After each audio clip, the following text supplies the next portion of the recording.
오늘 말씀의 제목이 기드온의 애복과 여호와 샬롬 이렇게 되어져 있습니다.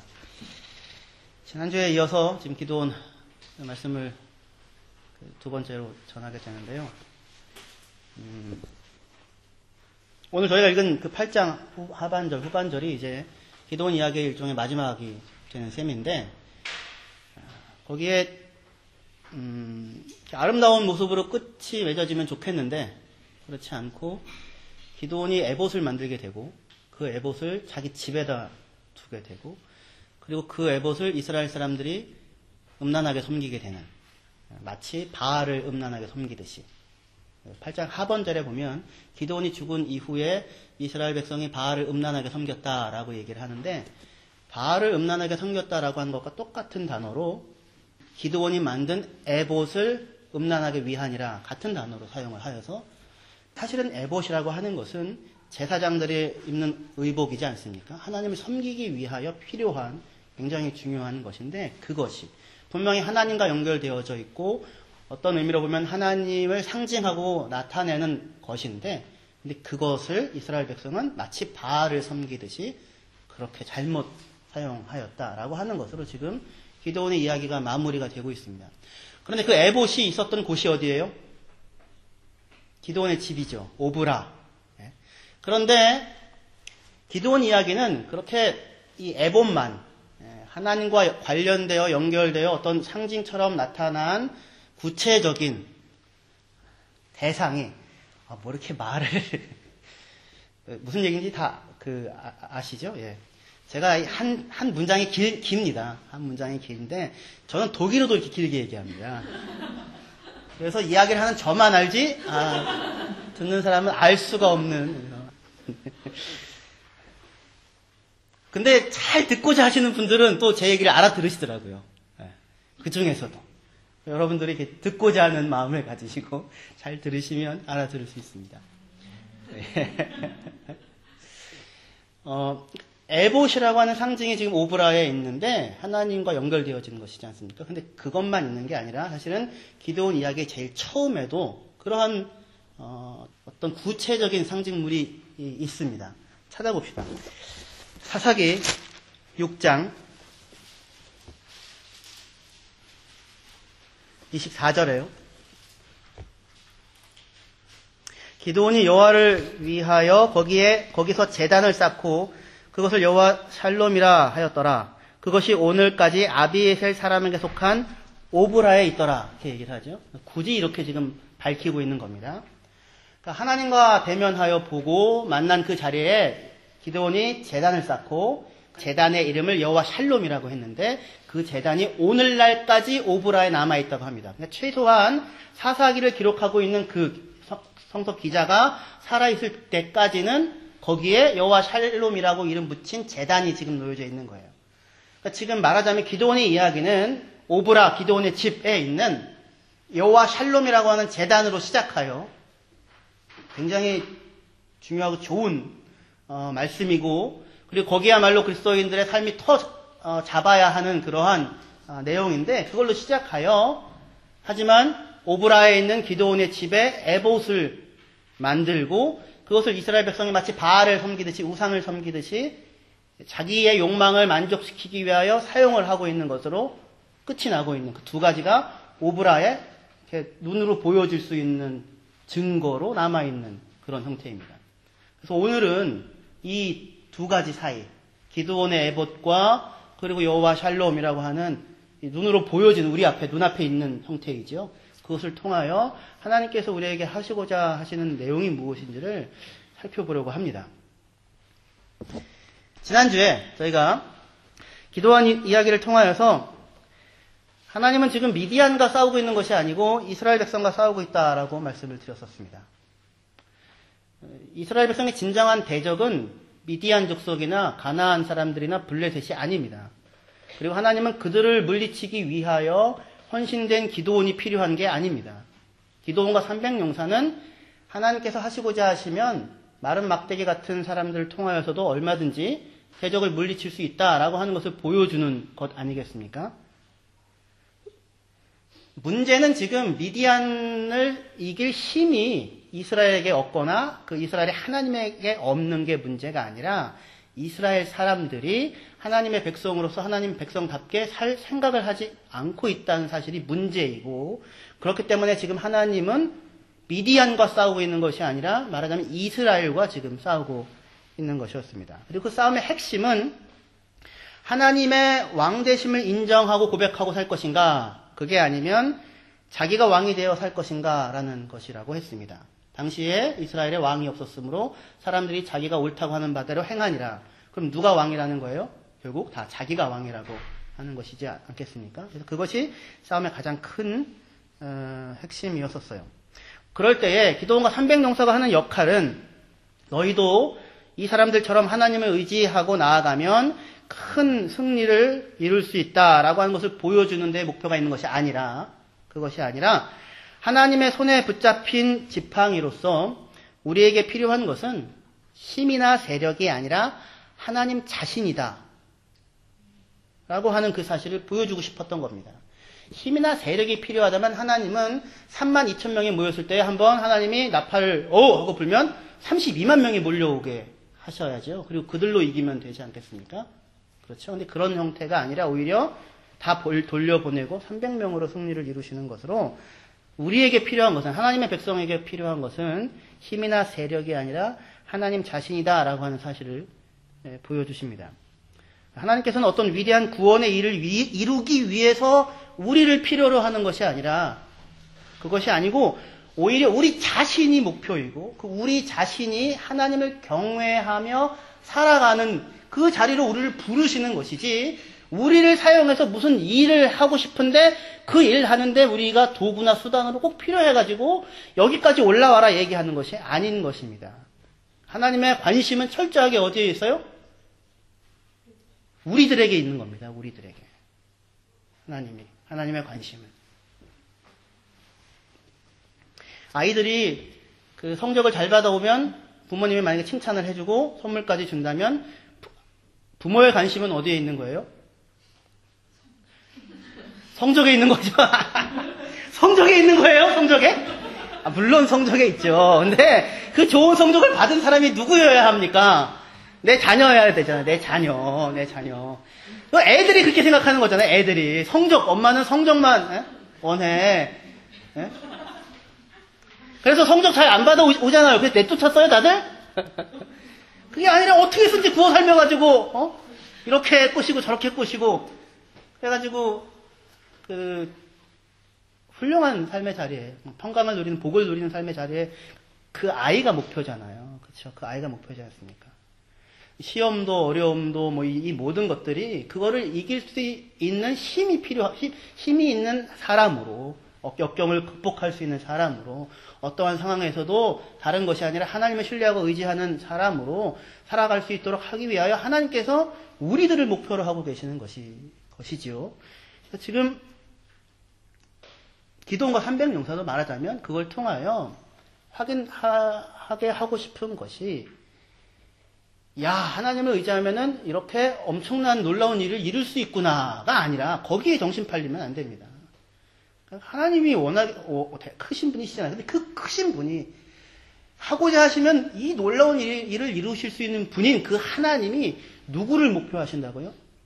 우리를 목표하신다고 하는 것에 놀라야 하는 것이고, 그거를 누구는 경험했겠습니까? 최소한 기드온과 300용사들은 그 사실을 통하여 경험할 수 있었을 것입니다. 근데 문제는 뭐냐면 우리가 스스로 착각을 한다는 겁니다. 그러니까 하나님의 관심은 여기에 있는데 우리의 관심은 또 우리가 기준으로 생각하는 바는 다르다라는 데에 문제가 있습니다. 하나님께서 기드온을 향해서 나타나셔서 제일 처음에 하셨던 말씀이 무엇이었습니까? 큰 용사여, 하나님께서 너와 함께한다, 이렇게 말씀하셨습니다.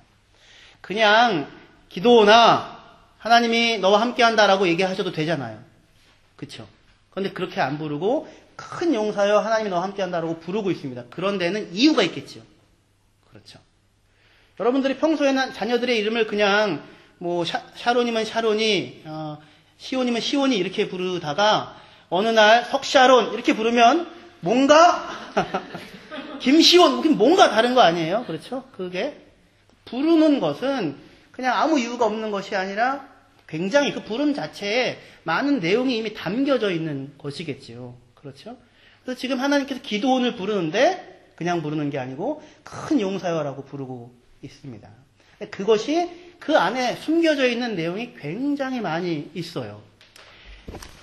사사기 6장 7절부터 12절까지입니다. 사사기 6장 7절부터 12절까지 제가 읽겠습니다. 이스라엘 자손이 미디안으로 말미암아 여호와께 부르짖었으므로 여호와께서 이스라엘 자손에게 한 선지자를 보내시니 그가 그들에게 이르되 여호와께서 이같이 말씀하시기를 이스라엘의 하나님 내가 너희를 애굽에서 인도하여 내며 너희를 그 종되었던 집에서 나오게 하여 애굽 사람의 손과 너희를 학대하는 모든 자의 손에서 너희를 건져내고 그들 너희 앞에서 쫓아내고 그 땅을 너희에게 주었으며 내가 또 너희에게 이르기를 나는 너희의 하나님 여호와니 너희가 거주하는 아모리 사람의 땅의 신들을 두려워하지 말라 하였으나 너희가 내 목소리를 듣지 아니하였느니라 하셨다 하니라. 선지자가 나타나서 이렇게 얘기하고 그리고는 이제 여호와의 사자를 보내서 기도원을 부르는데 11절이요. 여호와의 사자가 아비에셀 사람 요아스에게 속한 오브라에 이르러 상수리 나무 아래에 앉았느니라. 마침 요아스의 아들 기드온이 미디안 사람에게 알리지 아니하려 하여 밀을 포도주 틀에서 타작하더니 여호와의 사자가 기드온에게 나타나 이르되 큰 용사여 여호와께서 너와 함께 계시도다 하며 지금 말씀을 하고 있습니다. 그러니까 지금 큰 용사여 여호와께서 너와 함께 하시도다 라고 하는 말은 그냥 갑자기 아무 맥락 없이 나온 게 아니라 선지자가 와가지고 이스라엘 백성에게 뭔가를 말씀하고 그리고 거기에 이어서 나오는 첫 번째 부름인 겁니다. 그렇죠? 선지자가 와서 했던 이야기는 무엇이었어요? 하나님께서 당신들을 애굽 땅 종되었던 곳에서 압제하는 자의 손에서 건져내어서 너희를 해방하시고 이 땅을 주어서 누리게 하셨다. 그러면서 하나님이 하시는 말씀이 뭐냐면 이 아모리 족속의 섬기는 신들, 이 우상들, 바알들, 이들을 두려워하지 말고 하나님의 목소리에 순종해라. 목소리에 청종해라. 하나님을 두려워해라. 말하자면 지금 이렇게 얘기를 했던 겁니다. 바알을 두려워한다.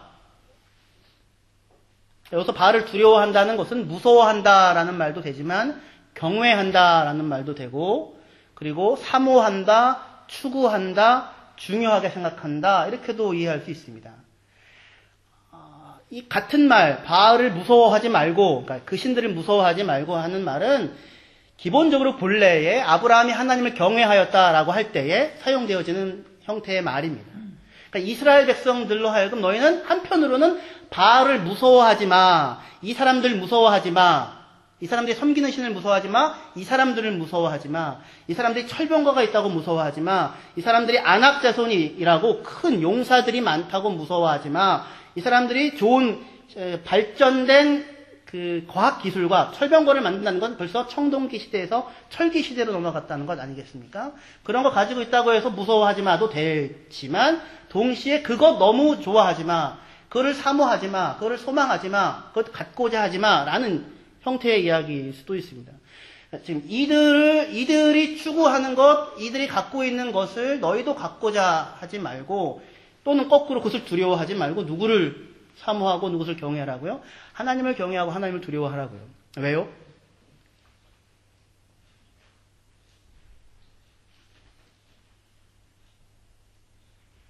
그거를 모르면 이제 사사기가 시작되는 겁니다. 그걸 모르면. 그러니까 지금 이스라엘 사람들이 추구하는 추구는 뭐냐면, 그러니까 큰 용사여라고 하나님이 기도원을 부르잖아요.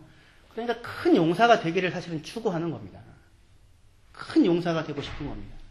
그리고 큰 용사가 되면 가나안 사람들이 가지고 있는 것들을 충분히 가지면 그러면 우리가 안정되게 잘 살 수 있다고 생각을 하는 겁니다. 근데 하나님의 얘기는 뭐냐면 너희가 큰 용사가 된다고 해서 샬롬을 누리고 평강을 누리고 온전하게 살 수 있는 것이 아니라 생명을 누리며 살 수 있는 것이 아니라 내 목소리를 듣고 내 목소리를 따라 살아야 너희가 생명을 누리고 평강을 누리고 온전하게 살 수 있는 거야. 그게 처음부터 지금 하나님이 말씀하셨던 거예요. 근데 이거는 생각을 해보세요. 하나님께서 이스라엘을 지금 어디에서 건져내셨습니까? 애굽에서 건져내셨죠. 그럼 애굽이야말로 당대의 세계의 최강대국이죠. 가장 힘이 강한 나라 아닙니까? 근데 가장 큰 힘을 가지고 있는 나라에 살면서 이스라엘 백성들은 뭘 두려워하고 뭘 추구했겠어요? 그것처럼 되고 싶었겠죠. 그것 두려워하고 그것 추구했겠지요. 하지만 그것을 가지고 있는 사람들, 그 가장 큰 힘과 능력을 갖고 있는 세력을 갖고 있는 사람들이 만들어내는 형태의 정치는, 세상은, 삶은 무엇이었냐면 다만 누군가를 종으로 삼고 압제하는 것이었다고요. 힘의 독점이었다고요. 힘의 독점, 말하자면. 그러니까 거기에 무슨 평안이라는 것이 있다면 그거는 샬롬, 모든 사람들이 참된 생명을 누려서 얻게 되어지는 모든 것이 넘쳐나는 상태의 샬롬이 아니라 다만 힘의 균형이 일시적으로 맞추어져 있기 때문에, 한쪽이 힘을 완전하게 틀어주고 있기 때문에 이것이 뒤집어질 수 없는 것에 불과했던 것이죠. 그러나 하나님은 지금 애굽의 그 세력을 꺾으시는 것을 통하여서 인간 중 누구도 자기가 가지고 있는 힘과 세력으로 사실상 만들어내는 것은 평강이 아니며 압제와 종 삼는 것 말고는 다른 것이 없는 것이라고 하는 것을 뒤집어서 보여주는 것과 같은 형태였던 것입니다. 근데 그것을 치고 가나안으로 데리고 들어왔는데 이스라엘 백성들이 여기서 그럼 추구해야 하는 게 뭐예요? 우리도 애국 같은 나라가 되어야 되겠다. 우리도 세계를 제패하는 강대국이 되어야 되겠다. 우리도 큰 용사가 되어야 하겠다라는 것이겠습니까? 그게 아니죠. 그거 하지 말아라 라고 얘기를 하는 겁니다. 그거 하지 말고 그럼 너희는 다르게 살라고요. 너희는 하나님의 백성으로 살라고요. 너희에게 필요한 것은 힘이 아니라고요. 그러니까 지금 이제 가나안에 들어와서 이스라엘 사람들이 해야 하는 일은 뭐예요? 그러니까 어떻게 하면 큰 용사가 될 것인가가 아니라 어떻게 하면 하나님의 말씀을 듣고 순종하며 살아갈 것인가가 이제, 그리고 그 하나님의 말씀을 듣고 순종하며 살아가는 나라를, 공동체를, 국가를, 사회를 어떻게 건설해 갈 것인가라고 하는 것이 그들의 숙제였을 것입니다. 그런데 들어와서 이스라엘 백성들이 했던 것은 큰 용사가 되는 것을 추구했던 거예요. 지금 기드온에게 나타나서 하나님이 큰 용사여 하나님이 너와 함께 하시도다 라고 하는 얘기는 그러니까 굉장히 아주 복잡한 내용들을 담고 있는 것입니다. 한편으로는 너희가 그렇게 추구하는 큰 용사, 근데 그것은 너희가 추구하는 것을 추구한다고 해서 얻어질 수 있는 것이 아니라 하나님이 너와 함께하는 사람, 그것이 큰 용사야 라고 하는 이야기일 수 있고, 그리고 지금 큰 용사를 추구하지만 현재 지금 살아가고 있는 이스라엘 백성들의 모습은 어떤 모습이에요? 두려워 떨고 숨어서 타작을 해야 하는 상황이죠. 근데 그게 큰 용사 되기를 추구하는 너희들의 현실이야 라고 하는 부분도 또 보여줄 수 있는 것입니다. 그러니까 굉장히 큰 대조가 되어줄 수 있겠죠. 기드온은 이 이야기를 들었을 때, 하나님의 큰 용사에 하나님이 너와 함께 하시더라는 얘기를 들었을 때 무슨 생각이 들었을까요? 그래, 나는 이제 하나님이 나를 큰 용사로 알아주시네? 그게 아니었죠. 그게 아니라 나는 가장 작은 사람입니다. 겸손이 아니라 뭐예요? 패배감과 패배주의입니다. 여러분들 스스로 생각할 때 큰 용사라고 생각하십니까? 하나님이 여러분에게 나타나셔서 큰 용사요 하나님이 너와 함께 하시도다라고 얘기하시면 하나님이 안목이 있으시네요. 역시 하나님은 다르십니다. 혹시 그러실 수 있겠어요? 그러면 안 그렇다고 고개를 절레절레 저으셨는데, 고개를 절레절레 저으셨다면 그 스스로 그렇게 느끼는 이유는 뭐예요? 무엇을 근거로 하여 나는 이 얘기 들을 자격이 없다고 생각하시는 겁니까? 얼굴은 다들 이쁘시잖아요. 그죠? 그거는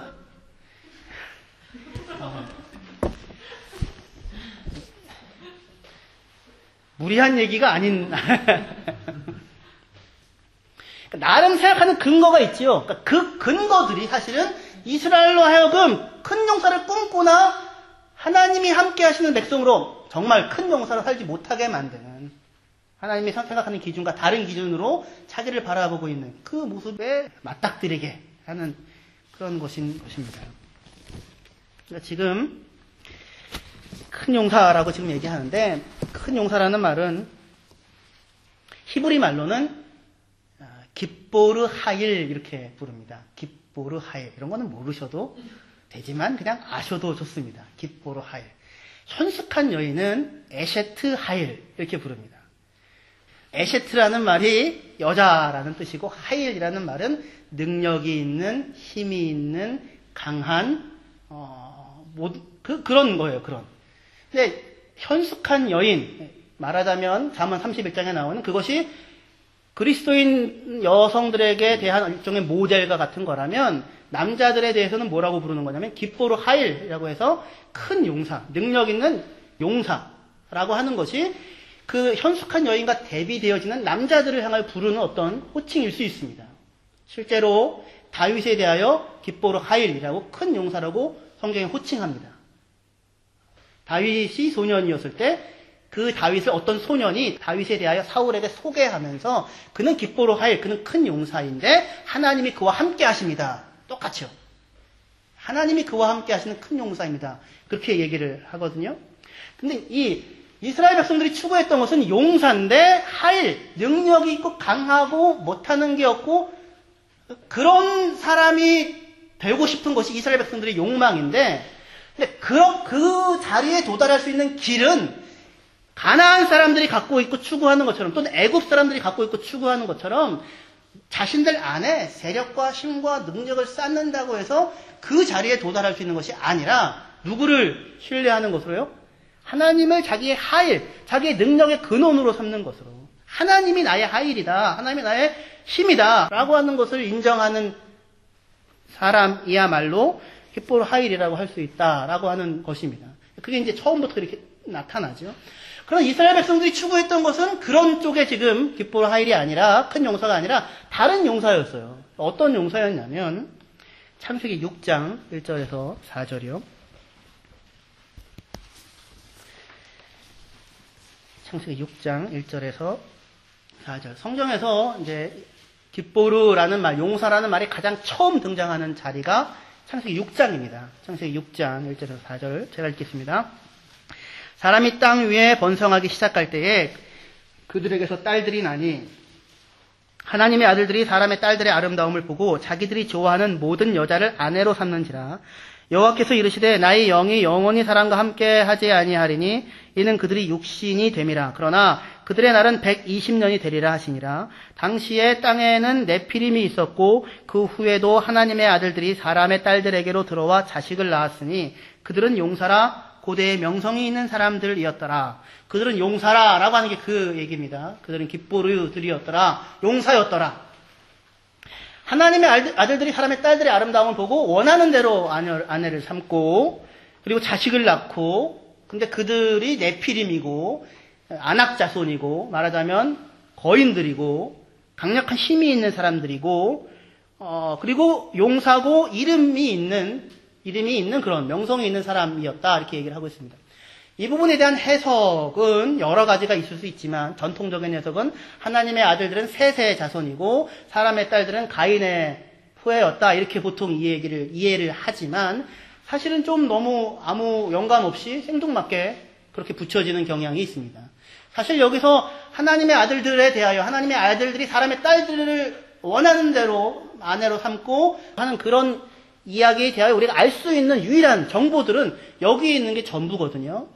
그러니까 여기서 얘기하는 하나님의 아들들에 대하여 우리가 알 수 있는 것은 그들은 네피림이라고 부를 수 있는 사람, 그러니까 거인이죠. 안악자손, 큰 힘이 있는 용사들, 그리고 자신들이 원하는 대로 여자를 아내로 삼을 수 있으려면 뭐가 있어야 돼요?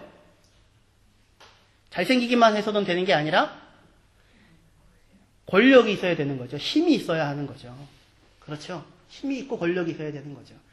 그래서 힘이 있고 권력이 있어서 용사이고 영웅이고 헬덴이고 말하자면 그런 사람들인 겁니다. 그러니까 하나님의 아들들이라고 하는 것에 대한 지금 나와 있는 유일한 설명은 그것밖에 지금 없는 거예요. 이 용사들에 대하여. 길가메시 서사시라고 하는 게 있습니다. 구약 성경에 쓰여지기 한 500년 더 전에 쓰여진 거거든요. BC 2000년 정도 전에.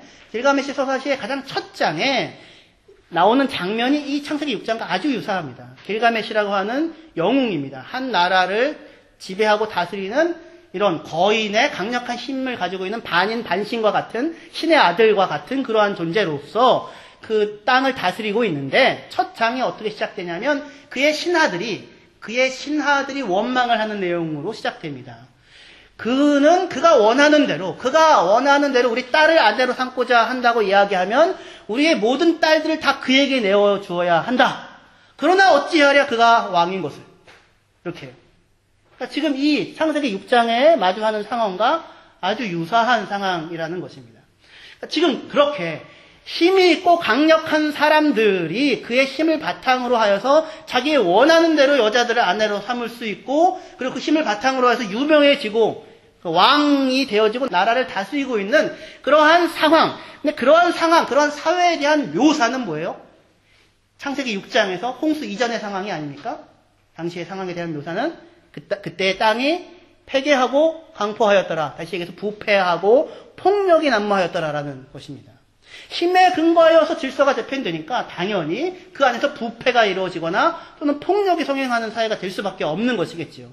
그게 지금 말하자면 이 가나안에 있는 아낙 자손들, 용사들, 깃보르들인 거예요. 근데 그것을 지금 추구하고 있는 것이죠, 이스라엘 사람들이. 그런데 하나님께서는 그것 아니고 그 길로 가라고 부르지 않았고 다른 길로 살라고 불렀는데, 근데 문제는 뭐냐면 그런 용사의 모습이 다른 누구도 아닌 기드온에게도 보여진다는 것입니다. 8장, 사사기 8장 29절에서 32절입니다. 사사기 8장 29절에서 32절이에요.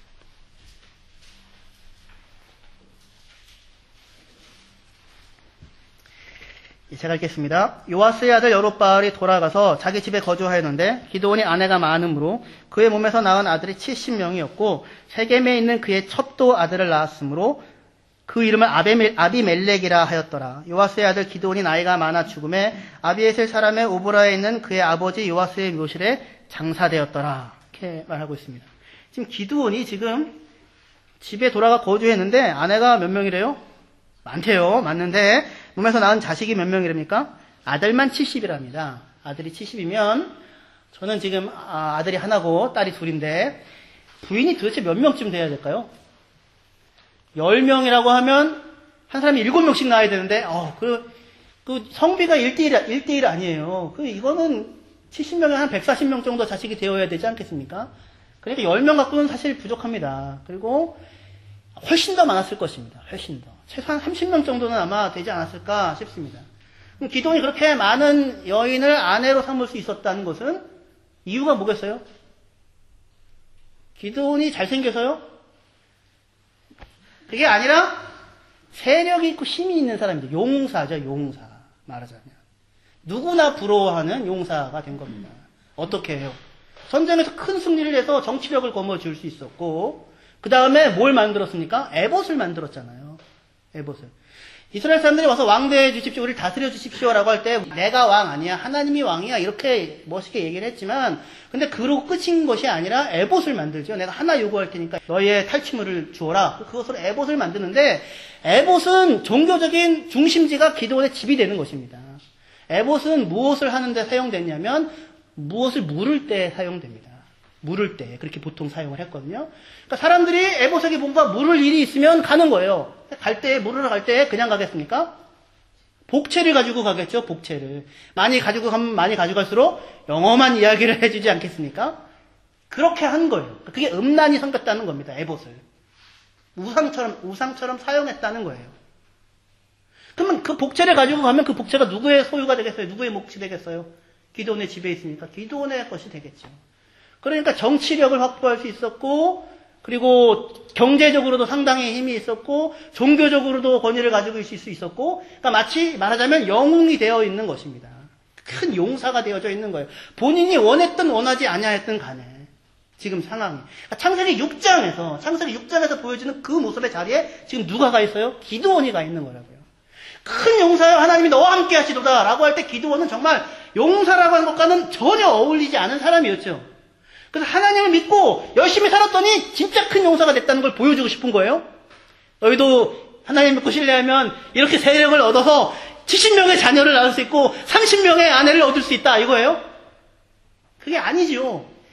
그렇게 아무것도 아닌 그 사람을 큰 용사여 하나님이 너와 함께 하시도다. 하나님이 너와 함께 하는 것으로 네가 큰 용사, 내가 힘의 근원이다. 나 떨어지면 넌 아무것도 아니다.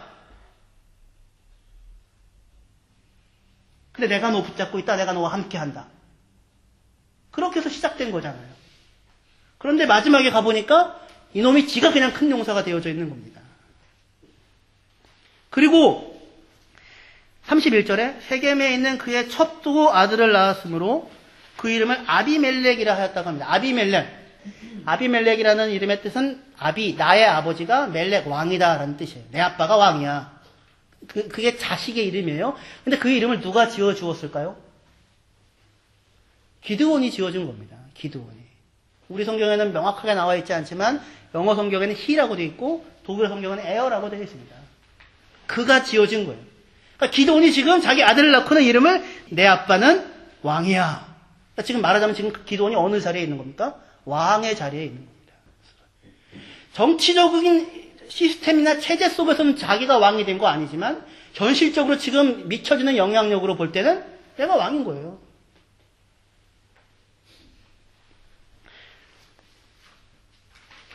그리고 장사 지내게 되는데 그 땅이 기드온이 사는 날 동안에는 얼마 동안 평안했습니까? 40년 동안 평온하였더라 그럽니다. 평온하였다라는 말은 무슨 말이에요? 샬롬이 있었다라는 뜻이 아닙니다. 하나님의 은혜 가운데 하나님께 순종하며 하나님 안에서 온전하게 살아서 부족함이 없는 삶을 살았다라는 게 아니라 전쟁이, 싸움이 일어나지 않은 상태, 잠시 그쳐져 있는 상태, 아무 일도 일어나지 않은 고요한 상태를 뜻하는 거예요. 왜 그래요? 왜 잠잠했겠습니까? 기드온이 힘을 다 들어치고 있었거든요. 그러니까 지금 너무 목사님 기드온을 너무 이렇게 그동안은 영웅이고 그랬는데 기드온이 이거를 정말로 소망했는가? 아니면 사실은 아닌데 기드온은 하나님을 향하여 마음이 순전했는데 어쩔 수 없이 사람들이 기드온님 아내로 삼아주세요. 기드온님 아내로 삼아주세요. 막 돈도 갖다 주고 그래가지고는 어쩔 수 없이 늘어났을 뿐이지 기드온은 거기서 자유했다. 그렇게 생각하시면 여러분들 인간을 너무 모르시는 겁니다. 인간은 그렇게 되지가 않습니다. 분명히 이스라엘 사람들이 와가지고 기드온에게 왕이 되어 주십시오라고 하지요. 우리 본문, 읽었던 본문 바로 앞에요. 누가 왕 되어 주십시오라고 얘기하냐면 전쟁에 참여했었던 사람들이 왕 되어 주십시오라고 합니다. 근데 모았던 금의 양이 금만 1700 정도 되니까 19.4kg, 19kg가 넘거든요. 그러니까 최소한 1000명에서 10,000명 이상 정도의 아마 적이었을 것인데 이 사람들이 왕이 되어 달라고 하자 기드온은 아니다. 내가 아니고 하나님이 다스릴 것이다. 이렇게 얘기를 합니다. 근데 거기에 대한 명확한 이야기를 사실은 안 하고 있는 걸 보게 됩니다. 사사기 8장 22절, 23절. 읽겠습니다. 사사기 8장 22절, 23절입니다. 그때 이스라엘 사람들이 기드온에게 이르되 당신이 우리를 미디안의 손에서 구원하셨으니 당신과 당신의 아들과 당신의 손자가 우리를 다스리소서 하는지라. 기드온이 그들에게 이르되 내가 너희를 다스리지 아니하겠고 나의 아들도 너희를 다스리지 아니할 것이요 여호와께서 너희를 다스리시리라 하니라. 이렇게 말하고 있습니다.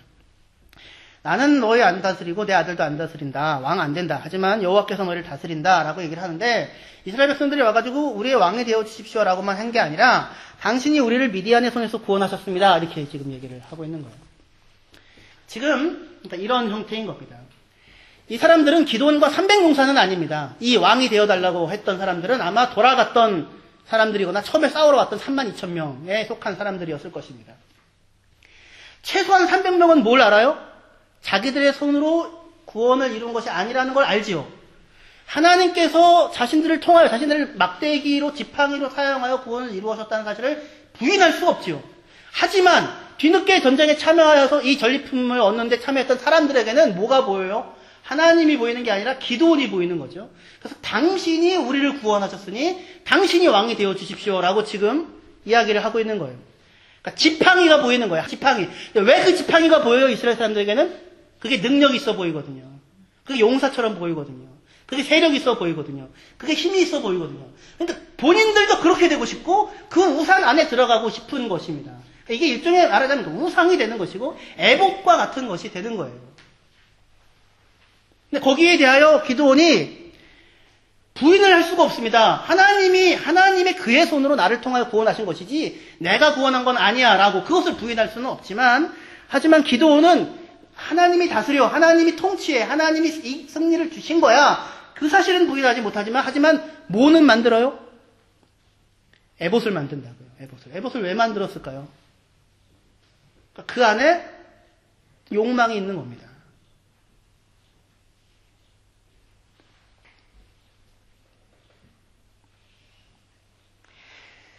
사람들이 하나님의 손에 붙잡혀져 있는 지팡이를 보고 지팡이에 집중해서 지팡이가 대단하다고 생각을 하고, 지팡이가 지금 용사처럼 나타나고 있으니까 당신이 우리를 구원하셨습니다. 당신이 우리의 모델입니다. 우리는 당신의 우산 안에 있고 싶습니다.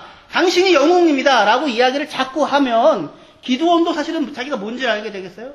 자신이 영웅인 줄 알게 되겠죠. 여러분들이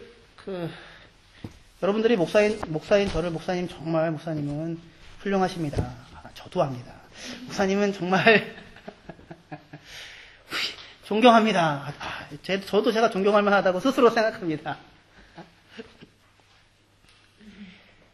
좀 해주세요, 좀.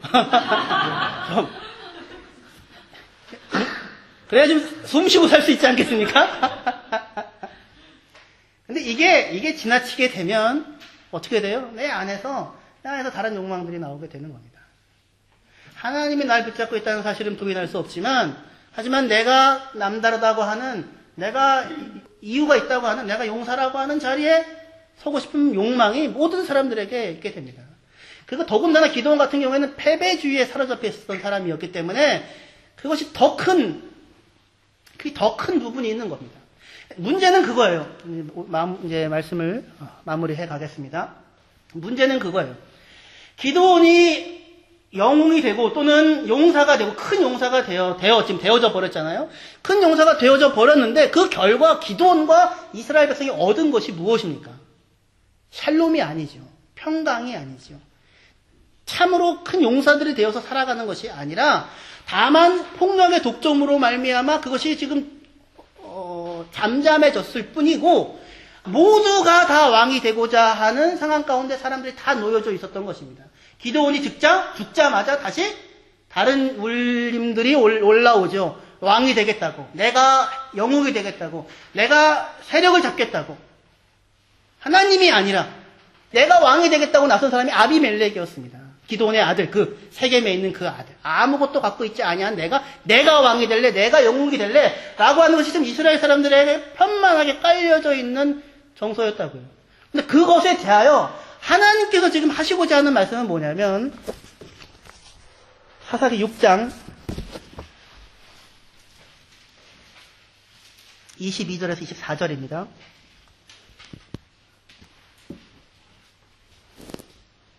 사사기 6장 22절에서 24절 제가 읽겠습니다.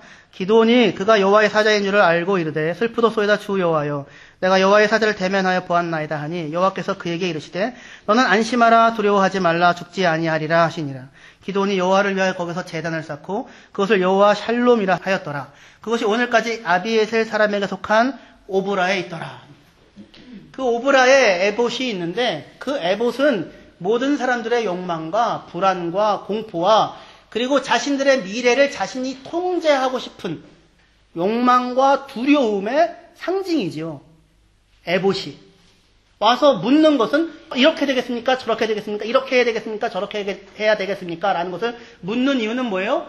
자기의 미래를 자기의 손에서 통제하고 싶은 힘과 권력을 갖고 싶은 마음 아닙니까? 그죠?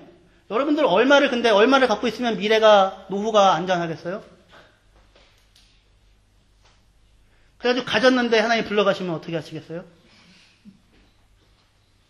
미래에 대한 통제권을 누가 쥐고 싶어요? 자기가 쥐고 싶은 욕망과 공포, 불안.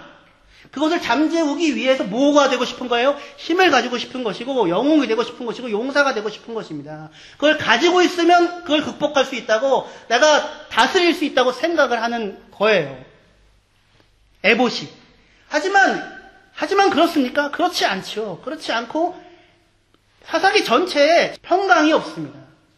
잠시 머물러져 있는 아무 일도 일어나지 아니하는 상태. 그냥 우리는 그냥 하나님 그냥 그렇게만 됐으면 좋겠습니다. 그렇게 생각하죠. 하나님은 아니라고요. 하나님은 아무 일도 일어나지 아니하는 잠잠한 상태가 아니라 샬롬을 원한다고요. 하나님의 목소리를 청정하여 그를 힘입어 모든 것이 참으로 넘쳐나는 그 상태를 원하신다고요. 근데 그것이 어떻게 이루어질 수 있습니까? 큰 용사가 되는 거로요? 미래에 대한 통제권을 확보할 수 있는 거로요? 재산을 한 10억쯤, 100억쯤 가지면, 100억 오이로를 가지면 되겠어요? 아내가 한 200명쯤, 30명쯤 되면 자손의 미래가 든든해지겠어요? 그 다음에 아비멜렉이 70명의 자기 기도원의 아들들 한 번에 죽여버립니다. 그런 거 없습니다. 그런 거. 이스라엘 사람들이 다 그렇게 하여서 샬롬이라고 하는 것을 원했지만 얻을 수 없는데, 그죠? 얻을 수 없는데 하나님이 기도원에게 나타나서 지금 뭐라고 얘기하십니까? 기도원이 하나님을 만나서 두려워하면 하나님이구나. 내가 죽겠구나. 하나님이구나. 내가 죽겠구나. 근데 그때 하나님이 뭐라고 말씀하십니까? 안심해라. 너는 안심하라. 근데 안심하라는 말이 샬롬 레카라는 말입니다. 너에게 평강이 있어라. 너에게 샬롬이 있어라. 그 얘기를 알아듣고 거기에다 단을 쌓고 여호와 샬롬이라고 이름을 붙이게 됩니다. 샬롬이라는 건 어떻게 오는 거예요? 평강이라는 것은 어떻게 오는 겁니까, 지금? 기도원이 무슨 상황에 있을 때 하나님이 너에게 샬롬이 있어라. 내가 너에게 샬롬을 주겠다. 라고 얘기하시는 겁니까? 언제요? 용사가 되었을 때? 아니죠. 힘이 있었을 때? 아니죠. 두려워 떨고 있을 때잖아요. 스스로도 패배감에 사로잡혀 있고 스스로도 숨어서 지금 타작을 하고 있는데 근데 그때 느닷없이 하나님이 나타나셔서 너에게 평강이 있어라. 너에게 샬롬이 있어라. 얘기하시는 거라고요. 어떻게 얘기할 수 있어요? 내가 너와 함께 한다고요. 내가 너와 함께 하는 것이 샬롬이라고요. 뭐랑 비슷해요? 예수님의 제자들이 예수님이 십자가에 돌아가신 이후에 유대인들이 두려워서 요한복음 20장에 숨어서 떨고 있는데 예수님이 나타나셔서 갑자기 느닷없이 너희에게 평강이 있을지어다. 너희에게 샬롬이 있을지어다. 성령을 받아라. 이렇게 얘기하신다고요. 언제요? 뭐하고 있었을 때요? 두려워 떨고 있었을 때요. 그게 뭘 얘기하는 거예요? 샬롬이나 평강은 너희들이 노력하고 힘써서 만들어질 수 있는 것이 아니라 내가 주는 거야. 나만이 줄 수 있어. 내 안에만 샬롬이나 평강이라고 하는 것이 있는 거예요. 왜? 이스라엘 사람들이 용사가 되기를 원했던 건 정말 샬롬을 찾고 싶었던 겁니다. 정말 살기 좋은 세상을 만들고 싶어서였을지도 모르겠어요. 하지만 도달한 자리는 영웅이 되고 힘이 되어지고 해서 도달한 자리는 강포와 폭력이었다고요. 폭력과 부패였다고요. 이것은 다만 우리가 힘과 세력을 얻는 것으로 샬롬을 얻지 못한다는 것일 뿐만 아니라 우리가 종교적인 열심을 부리는 것도 똑같아요. 종교적인 영웅이 되어지기를 원한다고요, 사람들이. 기도는 영웅이죠. 근데 영웅입니까? 영웅이 되어서 샬롬이 있다는 약속을 받은 거예요? 아니죠. 사람들은 뭐든지 간에 자기가 안심할 수 있는 근거를 찾아요. 여러분들이 40일 금식을 40번 하면은 평강이 생기겠습니까? 평강 안 생깁니다. 그런 게 아니라고요. 우리가 무슨 아침에 일어나서 새벽마다 기도하고 밤마다 금식하고 이렇게 그런 것으로 사람에게서 평강이 만들어지는 것이 아니고 언제도 하나님은 평강을 선언하실 수 있어요? 숨어서 타작하고 있는 기도원에게 찾아가셔서 기도원아 너에게 평강이 있어라. 내가 너와 함께한다. 그게 우리에게 평강을 주시는 것입니다. 내게서 만들어지는 게 아닙니다.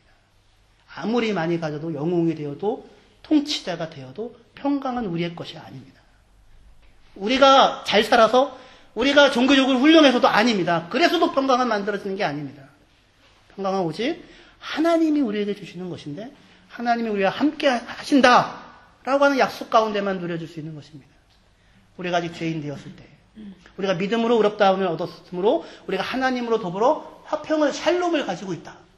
너에게 평강이 있을지어다 말씀하시는 겁니다. 누구에게요? 저와 여러분들에게요. 언제요? 어느 자리에 있는? 지금 이 자리에 있는. 어느 때든지 어느 순간에서든지 다른 것으로 여러분 안에 뭔가를 쌓아서 안전한 근거를 확보하려고 하는 것을 통해서가 아니라 하나님께서 나에게 평강을 주실 수 있는 유일한 분이시고 그리고 그것은 오로지 하나님 안에만 놓여져 있다는 사실을 기억하시고, 여기가 출발점입니다. 종착점은 아닙니다. 종착점도 물론 여기가 될 것입니다만 이제 이 자리에서 우리가 출발해야 할 것입니다. 기도하시겠습니다.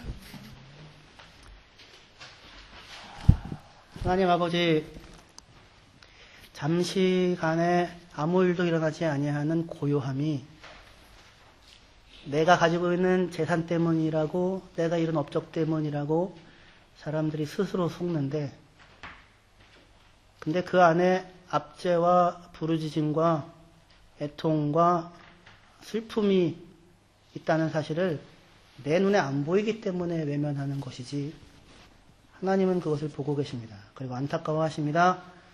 그리고 진정한 샬롬의 근원인 하나님 자신을 우리에게 주시기를 원하시고, 우리에게 찾아와 너에게 평강이 있어라 말씀하십니다. 그 말씀을 들을 때 우리는 도저히 큰 용서라는 말도 감당할 수 없고, 평강이라는 말도 감당할 수 없고, 주 앞에 서서 우리는 죽을 수밖에 없는 사람들입니다. 그렇게 반응할 수밖에 없는데, 그런데 평강은 그냥 우리가 만들어낼 수 있는 것이 아니라 하나님이 선물로 은혜로 주시는 것이며, 그리고 하나님은 정말로 이것을 우리에게 주시기를 원하시기 때문에 십자가를 지시기까지 하셨고, 그리고 그 은혜의 복을 우리에게 지금도 주시고 계시는 분이라는 사실을 기억하고 그 안에서 하나님을 힘입어 참된 평강을 누리는 저희 모든 성도님들 되게 하여 주시옵소서. 예수님의 이름으로 기도합니다. 아멘.